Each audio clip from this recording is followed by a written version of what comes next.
You're listening to Inclusive AF with Jackye Clayton and Katee Van Horn.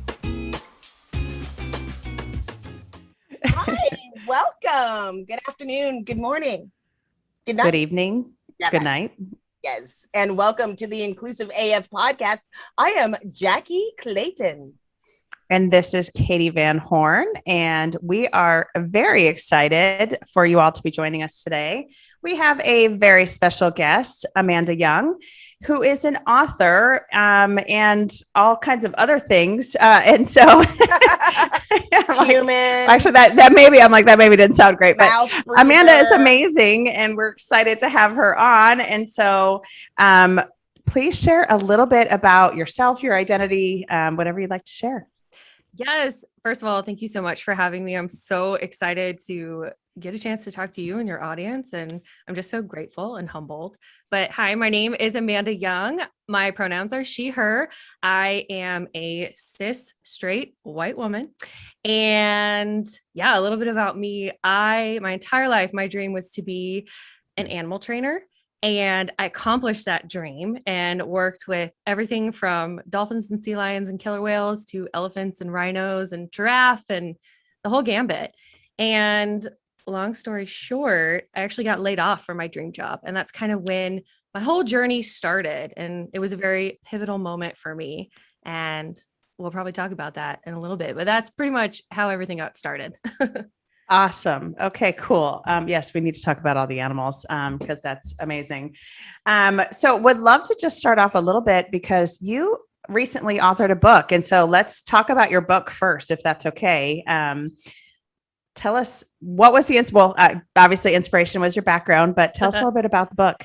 Yes. So I just recently published, actually within the last week, Jumo the Unicorn, which is part of a series called Manda's Magical Zoo. And it's so cute. I mean, I love it. I should because I helped write the book, but I technically co-authored it. So my co-author's name is Melody Pendlebury, and she also started the Publishing Room, which is our publishing liaison company. So, just plug that there. But the inspiration for the book is I wanted a way to share my overarching messages of inclusivity, friendship, love, allyship, and also my animal background. And on my own personal brand, on all my platforms, even in my room right now, you can see color is what I love. I love it. I love what the rainbow represents.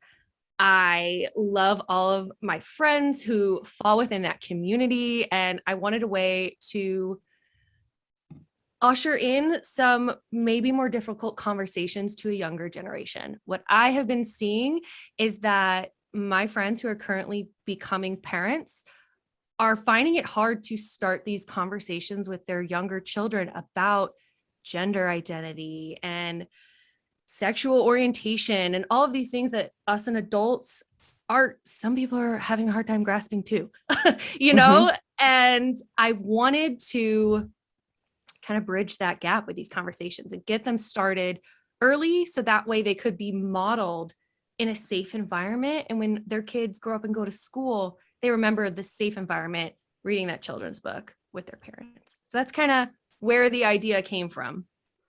I love that. And you're right. I mean, trying to have the conversations looks like, where do you start? There's so many different things to discuss.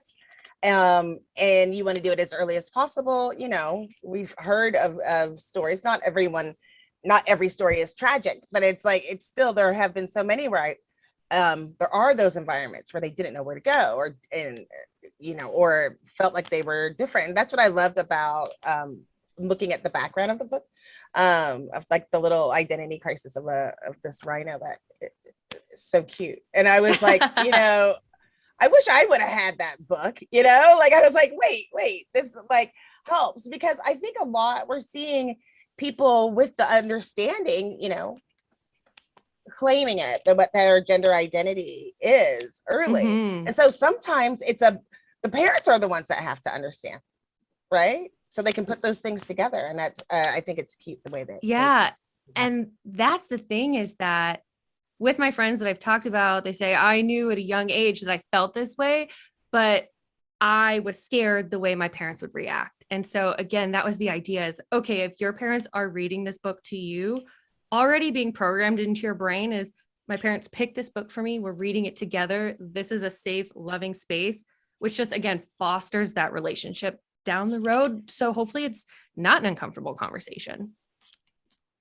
I think agree there's with you. so many parents that are in that space where it is just, they want to be welcoming. They want to be inclusive. They want to create that safety for their kids. And so it is, but it is I don't want to say the wrong thing. I don't know what to say.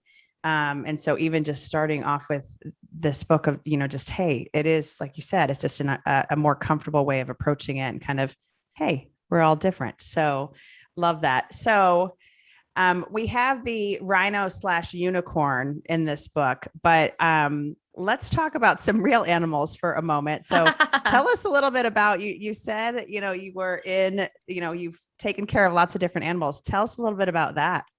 Yes. So kind of cliche story as a little kid, my first visit to a zoo and to SeaWorld, I was like, hey mom, I'm going to do that someday. She was like, ha ha ha. Okay. And I was like, no, I'm serious. That's what I'm going to do. I'm going to grow up and do that. And then little 22-year-old Amanda graduated college, and my first job was working at the Navy Marine Mammal Program. So I quite literally trained dolphins and sea lions for the Navy to search for underwater terrorists. That's a job. I did it. And then my husband and I moved to Tampa. And so I decided, hey, this is as close as I'm going to get to SeaWorld Orlando. So even though I have to drive 2 hours to get to work every day, I'm going to do it because that's my personality is I don't back down from a challenge. And so I started working with dolphins. Again, I worked with sea lions. And then I got that like pinnacle job of working with killer whales. And I'm not going to lie to you, my ego was like, whew, prime. It was big, heavy to fall. I was like, I'm 25. I'm thriving. Nothing can go wrong. This is the best year ever. It's only up from here. Yeah, well, psych. Only down from there. So in the spring of 2019, pre-pandemic, I got a phone call one morning that said, hey, Amanda, your job's been eliminated. We don't need you anymore. Don't come into work. No warning, no anything. I was on my weekend, about ready to go into work the next day. Nothing. I had literally just gotten an exceeds expectation review 3 days before. So like no warning whatsoever.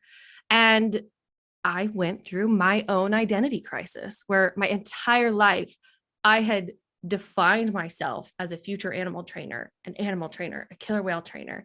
And in a moment's notice, this identity was just ripped out from under me. And that's kind of when I started my social media platforms. And I was sharing facts about killer whales and animals and sharing like behind the scenes of training. And I had this moment where I was like, crap, what am I going to do now? Because I have all these people following me, but like, are they here for me? Or are they just here because of my cool job? And am I more than my job? Am I worthy by myself? So I went through this whole thing. And through the twists and the turns of the past year and a half, I started working a different animal job.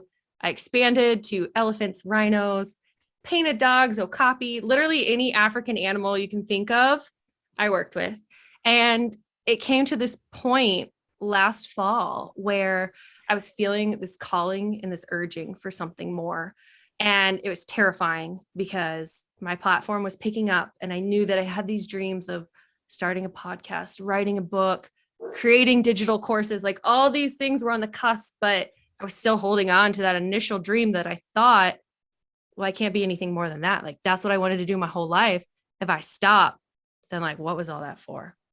And I was having daily panic attacks and just so terrified of leaving that identity. And I was clinging to it.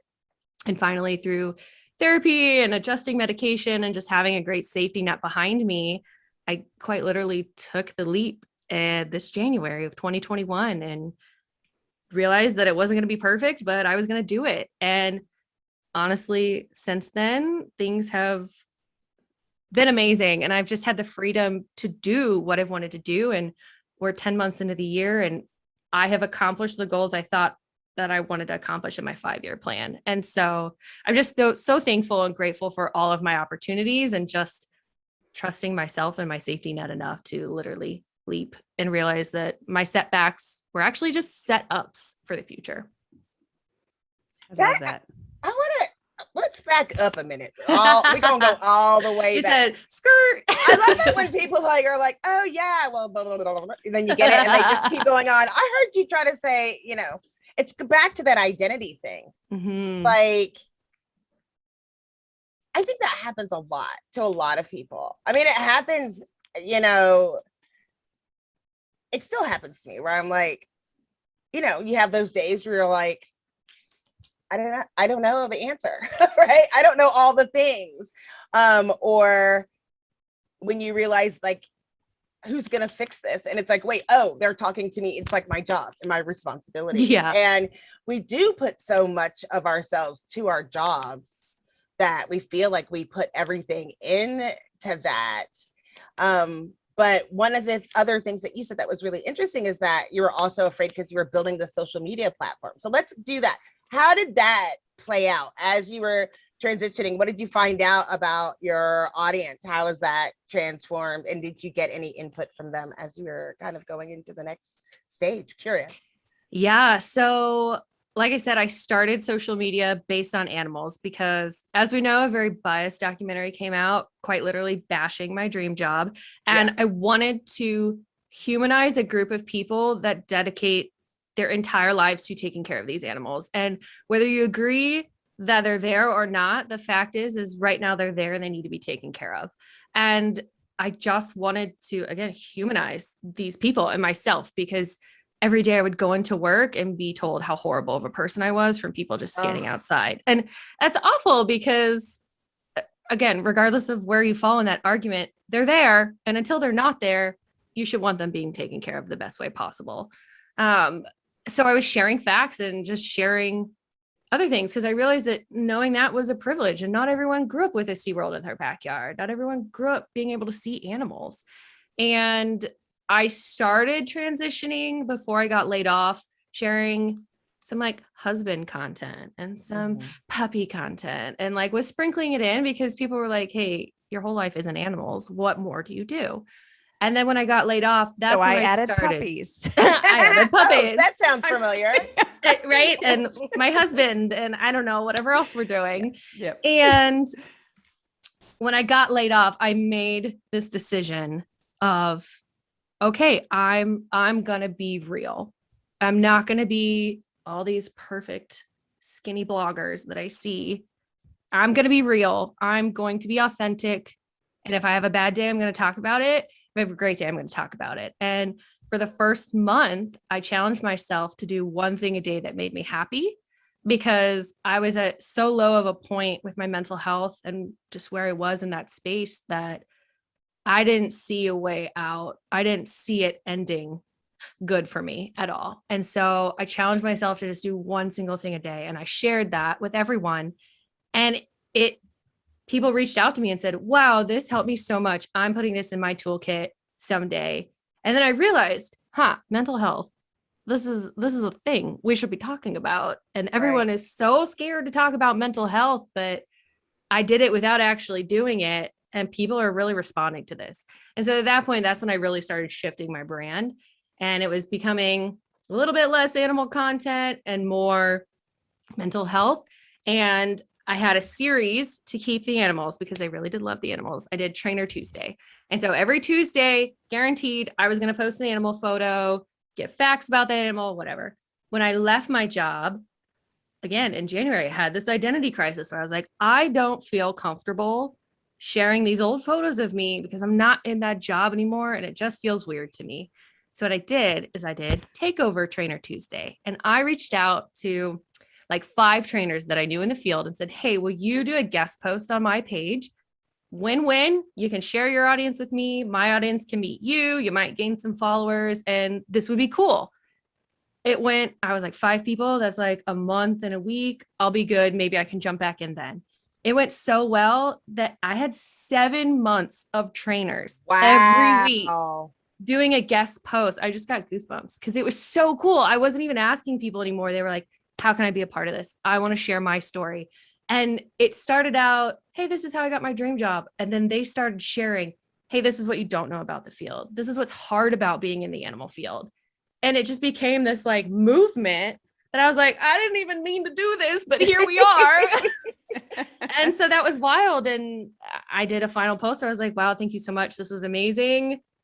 You know, I'm not an animal trainer anymore, but you guys know that you can always come to me and I can help you and help me and all of that. So it's kind of how it all transitioned. That's awesome. So we have had a few folks on to talk about mental health. And I want to be thoughtful that obviously whatever you are comfortable with sharing, feel free to share, but would love to hear a little bit about your journey. Because, obviously knowing that, hey, this was your identity, this was your dream for your entire childhood and into adulthood. How did you get to a place that you were okay mentally?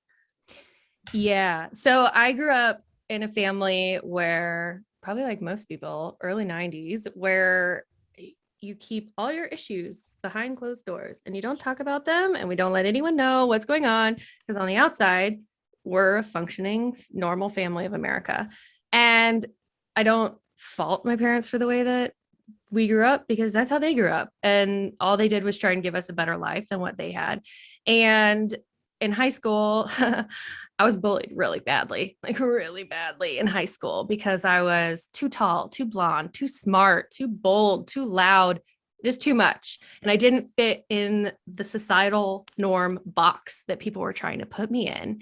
And yeah, I got bullied really badly. There was like a Facebook hate page made about me and just awful things like threats being put in my locker. And that is when my depression and anxiety definitely started.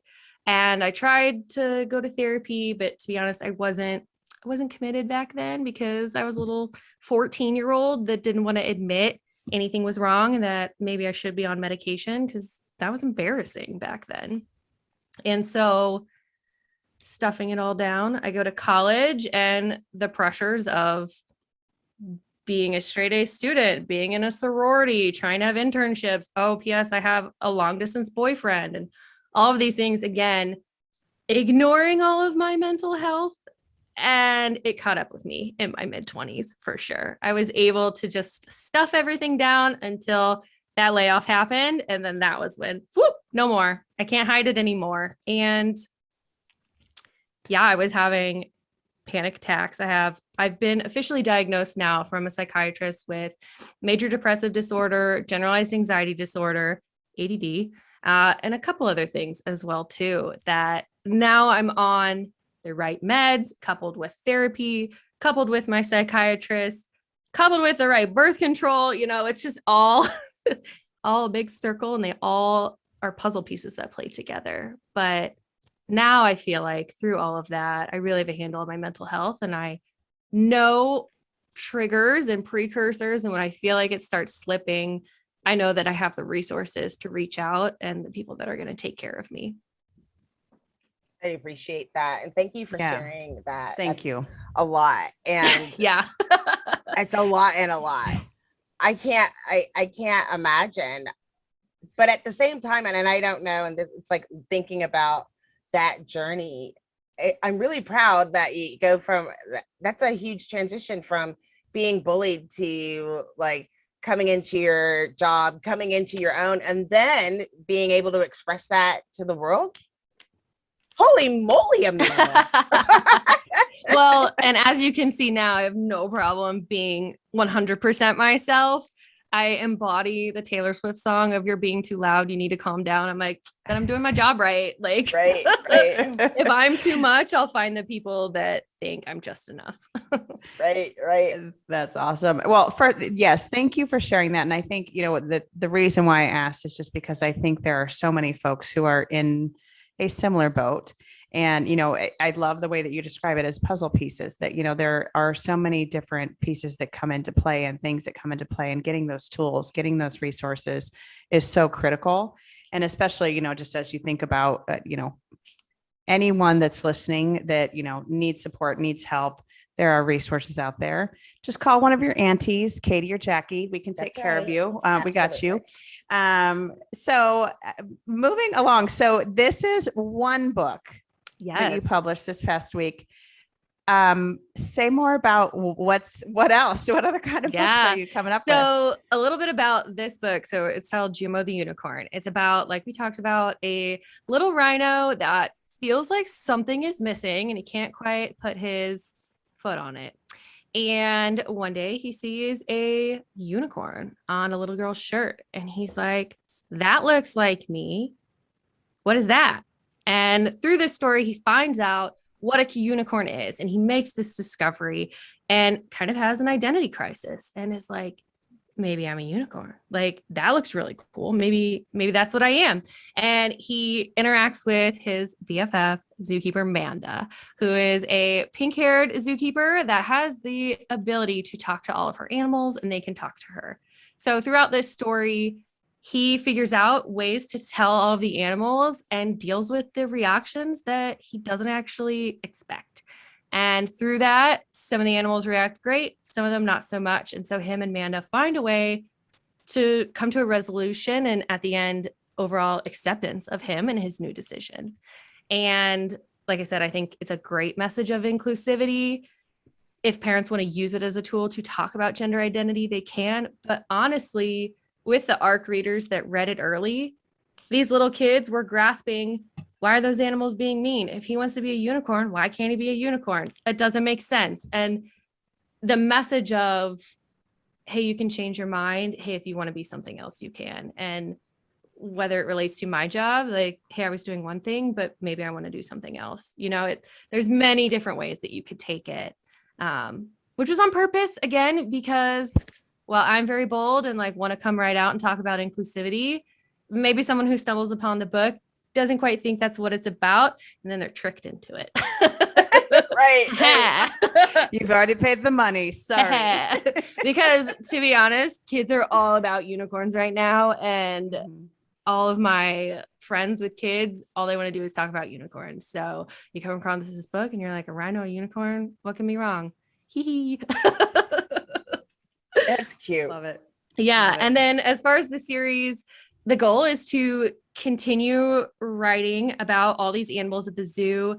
My goal, again, with the theme of inclusivity, is to maybe talk about behaviors on the spectrum. And maybe there's an animal that's finding out that maybe they're a little bit different than all the other animals in the way that they interact or they learn. And maybe another animal is going through a crisis of, am I a zebra or am I a horse? And what type of breed am I? And we can get into that area as well too. And I just think there's so many conversations that, again, we can correlate with these animals and use them as the vessel to start these conversations. Fully. It makes me think of Skippy John Jones, the Skippy John Jones series, even though highly problematic. But the one part that is like adorable is that it's about this Siamese cat and looks in the mirror and thinks it's a Chihuahua and starts playing like it's a Chihuahua. And I remember thinking like, that's how Skippy John Jones saw, himself. Mm-hmm. And I do think for some people, like, it is really clear, or I'm supposed to be, I think that's who I am, or I'm, going and trying to make that discovery. And I think that you're right. That framework can be used for a lot of different topics. Like, it can turn into a discussion. It's a catalyst to have a discussion because there are other people and other kids just, and maybe it'll prevent somebody from being bullied when they realize that, that they can do that when they're reading that. I think that's important too. Mm-hmm. Mm-hmm. But I think That's the we're goal. seeing those like more acceptance now than we've seen, and we're starting to, people are having the conversations, but it's so nice to know that there's a resource. Mm-hmm. And again, that's the goal, because in my family, when we had those conversations as a family about certain topics that maybe were different the way our family operated, that idea of having it at home with my parents who I trusted to always have my best interest at heart, as a kid, like, that's all you know about the world is mom and dad say it's okay, so it's okay. And so again, it's that opportunity of maybe mom and dad opening their mind and their eyes a little bit more in hopes to help their kid grow up, again, better than they grew up. I think that's fair. Yeah, I love that whole concept because I think that's something that's just is there's such a need for it, and you've said that just the fact that these are available and that, you are going to be writing about more kind of these topics that have been, I won't say taboo, but definitely have been hard to discuss and hard to, how do you open that conversation? So I love that you're doing this. This is great. So what's your favorite animal? Oh, Or top five? How about top five? Can I give you top five? Will that work? It's funny. My friends that have kids, they're like, I can't pick a favorite child, but like deep down in your, you have a Nelly. favorite one. Just like with my dogs, I have 2 dogs and I love them both, but like one of them's kind of my dog and the other one's kind of my husband's dog, and so like, there's a little bit. So I have a favorite dolphin that I worked with when I worked at the Navy. Every other trainer was kind of afraid of him because he liked to scare the trainers and get their reaction of scaring them. He would jump out of the water and scream at them and they would like jump back and freak out. And so I built a really great relationship with him based off trust. And yeah, I have a tattoo of his flukes on my ankle, but he was incredible. And then my favorite killer whale actually passed away while I was working there. And that was a big, big moment for me. That's where I learned my voice and that I had a role to speak for these animals because they couldn't advocate for themselves. And I learned so much about myself just through her, watching her as I was growing up and then having the chance to work with her. And then as far as the elephants, I do have a favorite elephant, troublemaker. She's a big troublemaker. And those are the animals I loved that all the people were like, yeah, they're a little bit too much work. That's why I love the most, because earning their trust, earning that relationship, you knew was tenfold because they were troublemakers and didn't give everyone that attention. So I would say, yeah, the top 3 animals I've worked with are definitely dolphin, killer whale, and elephants for sure. Awesome. Love it. Love it.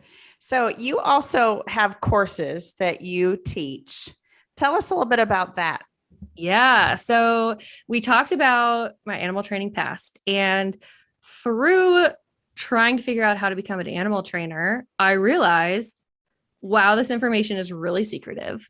And a certain socioeconomic status is able to do these unpaid internships and live in different states. And I really started to realize once I got these jobs, I'm like, everyone here looks like me. That's a problem. That's a problem. Why are we all cookie cutter?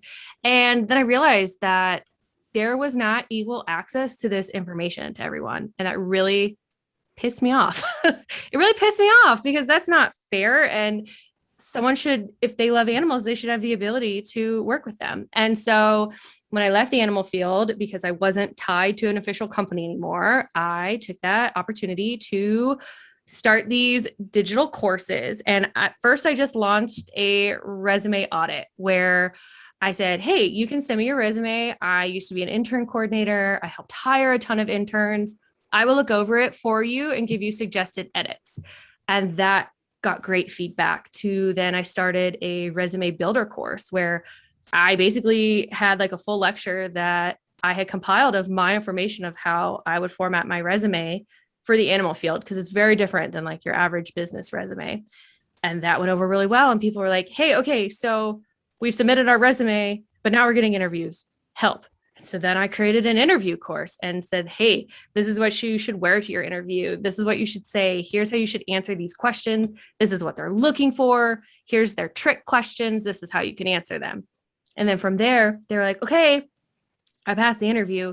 Now I have to do the swim test. How the heck do I prepare for a swim test? So then I created a swim test course. And so basically just learning what my community needed, I kept building these courses, and I tailored some to interns and some to people that were looking for a career change within the field and had no idea how much they were going to blow up.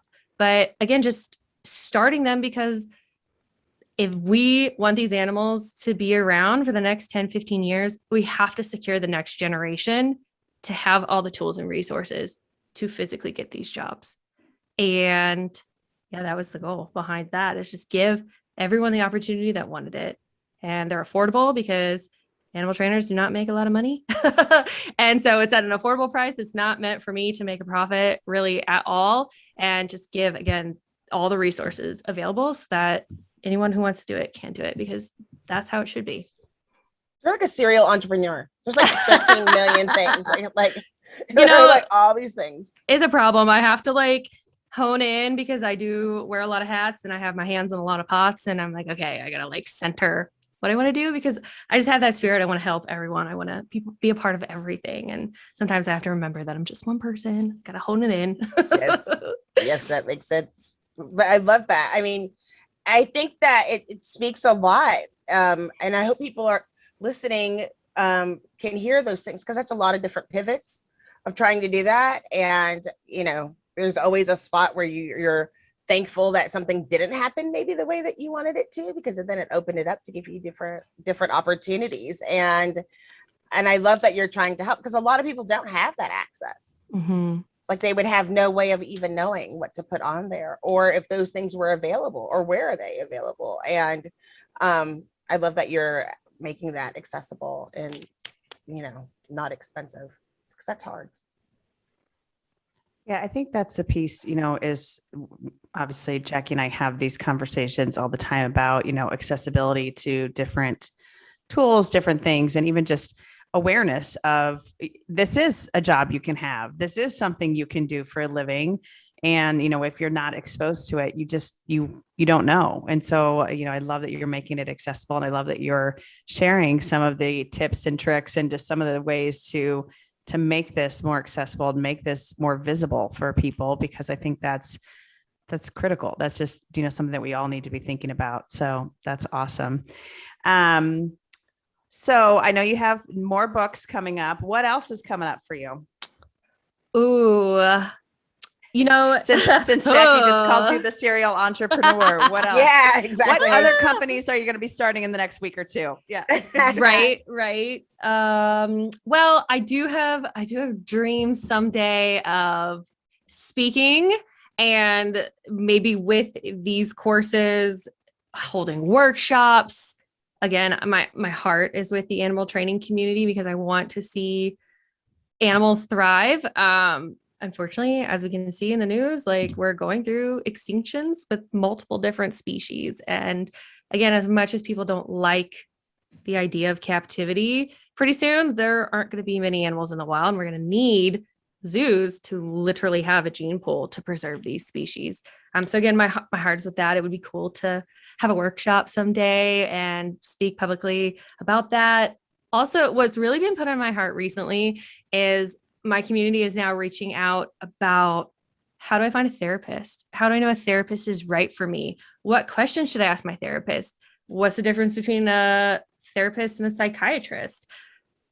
How do I find like, what if I want a religious therapist, or one that's specifically for my like diverse status that I'm in? And I'm realizing yet again, I have the privilege to ask those questions and the access and ability to do that research and find what was best for me. But not everyone has that, or is in even the mental state to be able to Google those questions, because I get it. I was there where waking up and brushing my teeth was the most that I could accomplish in one day. And so I want to create maybe just like a pamphlet or course where people can have all those questions answered for them. And from start to finish, this is how you find a therapist within your insurance, and this is how you know they're right for you, etc. So I think that would be something that would be really cool. And again, not to make a profit at all, but just to get that information out there to the people that need it. I think that's fair. So many people do need it. I mean, it's like, I can't, and there's a lot of different resources. So even more difficult is trying to ask the right questions. Mm-hmm. And I think that's the hard part, especially like, and I don't know if this has ever happened to either one of you. Like I found out that this therapist was not a great therapist, like 2 years in, you know, like I'm like, wait, you're going to have to give me a copay. Like, why do I know about your mom and your mother-in-law and your husband and your kids and your mother-in-law? Why? I shouldn't know any of those things. Mm-hmm. It's going the wrong way. The conversation's going the wrong way, that she's sharing more than you are. Yeah. Yeah. And even just, I tell people all the time that finding a therapist or psychiatrist for you is quite literally like dating. And you're going to be so lucky if the first therapist that you meet, you guys have chemistry and like sparks fly and they're your BFF. But I have had many therapists where I know instantly, like, ooh, yeah, no, this is not going to work.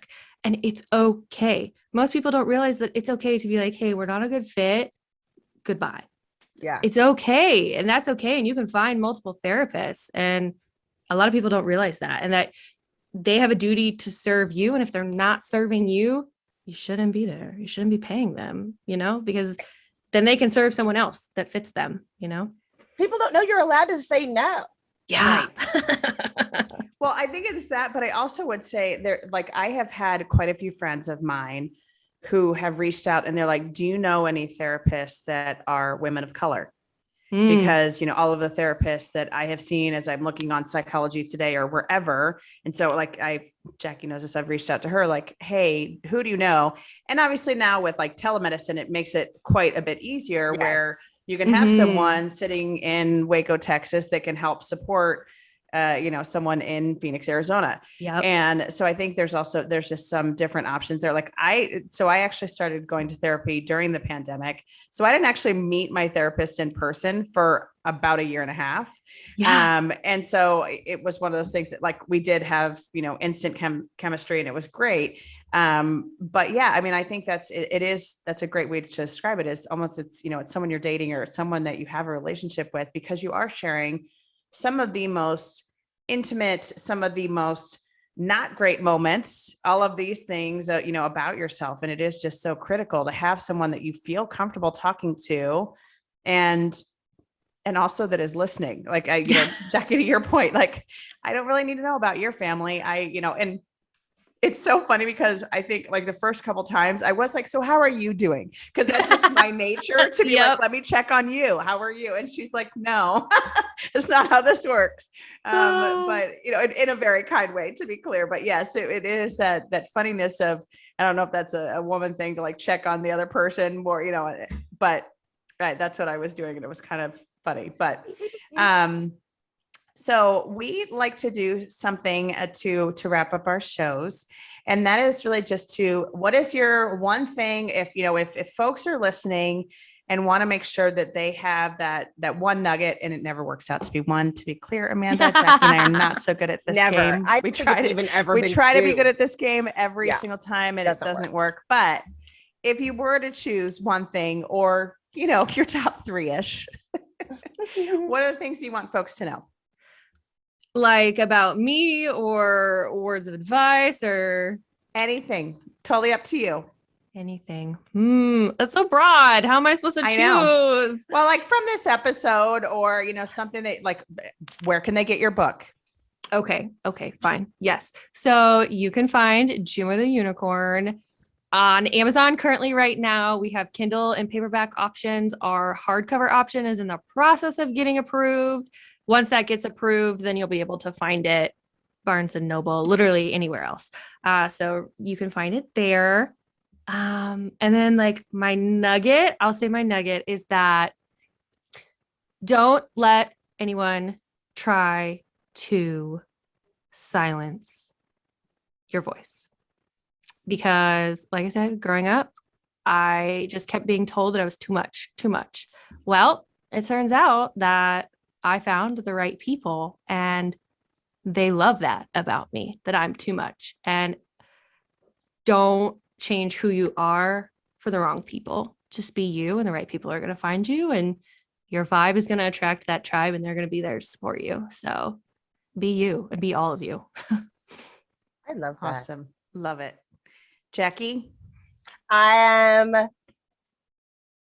Don't be afraid of getting help when you feel like, you're getting depressed or you're starting to feel triggered by certain things. Make sure and do it until you find the right person. If you don't find the right therapist the first 1, 2, 3, 5 times, keep going because they are out there. I will say that. And just keep going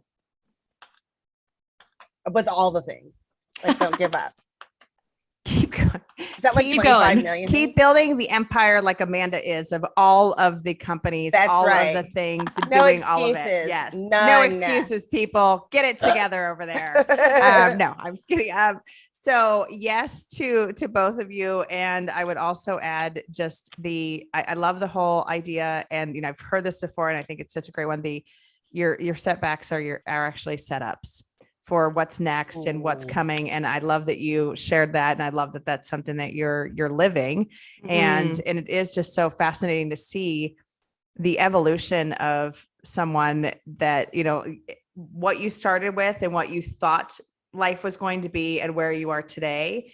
And while that's different, you still are making such an impact. And I just think that's awesome and amazing. So thank you.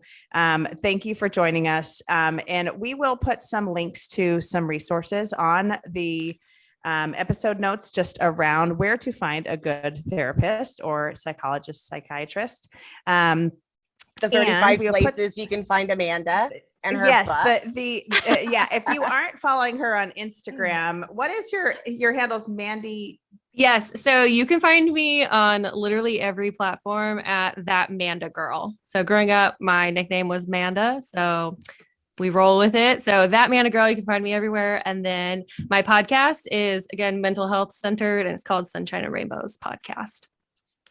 We didn't even talk about that. Yes, your podcast. Yeah, back up. No, sorry. I'm so sorry. That's we talked about this before the show. We did not talk about it during the show. So yeah, that's a whole nother Sunshine and Rainbows is your podcast. Now you're what making do you me do feel on that really podcast? seen about the whole serial entrepreneur thing. No, it's good. Like, first of all, girl, number one, we are proud of you. Like, we think it's amazing. Like that there's no bad in there at all. No. This is awesome. And we're like, first of all, you're kind of making us tired, but right. So there's that. And I think we're so impressed. We'd love to say that we do one thing, but no, that never works. Yeah, nope. Never works that way. So your podcast is called Sunshine and Rainbows. Tell us a little bit about that. Yes. So when I started my brand and my platform, I started getting collaborations with different brands and companies. And even though I was trying to be open and authentic, there's still a certain way they like their photos to look. And there's still a certain way to formulate a caption. And I was held by these contracts. And while it was still my voice, there were still certain words I had to use. And I realized that even though I was being open, it was still a very aesthetically pleasing feed, which is not how real life is. And I started this podcast because I didn't want to make any money off of it. I didn't want to have any ads. I wanted it to be a place where it was 100% me. And I wasn't controlled by any brand or any contract or anything like that. And it's just another layer that I'm diving into and peeling back that veil of authenticity. And at first I was alternating solo episodes and then having guests on. And once I got to, I think like episode 10, I really realized, okay, I've said what I need to say. There are so many more people whose voices need to be amplified. And like, I've had the main character moment. I don't need to be the main character with this. I do have very main character energy, and I know that about myself. But this is a place where I was like, hey, I need to amplify these voices because these guests are coming to me with incredible stories. And while what I went through was very hard for me, that's like a blip on someone else's traumatic radar. And while it's very real to me, and it was such a big moment in my life, holy moly, there's so many other people that are going through incredible things and they're problem solving their way through it. And so with the whole sunshine and rainbows theme, there's that phrase of like, oh, everything's all sunshine and rainbows. When the joke is, yeah, it's not. Life is not that way. And so it's just a space where we talk about life as a highlight reel, and you're combining, like you are comparing your behind the scenes to someone's highlight reel. And that's where this whole social media mental health thing is not good, because you are not getting the full story of what they're sharing. And so, yeah, I have guests on and we talk about hard things and awkward things and taboo things. And they just share how they made it through in hopes that one person listening is like, oh, okay, I'm not alone. Yeah. And I think that's awesome, just having that helpful, supportive voice. So that's amazing. So Amanda, thank you so much for joining us. This has been super fun. We all have to go out and get your book. We'll put the link to the book and to your website, all that good stuff in our show notes as well. But this has been super fun. So thank you for joining us. Thank you This so is- much for having me. Of course, of course. This is Katee Van Horn. And this is Jackye Clayton. And thank you for watching or listening to the Inclusive AF podcast. Bye-bye.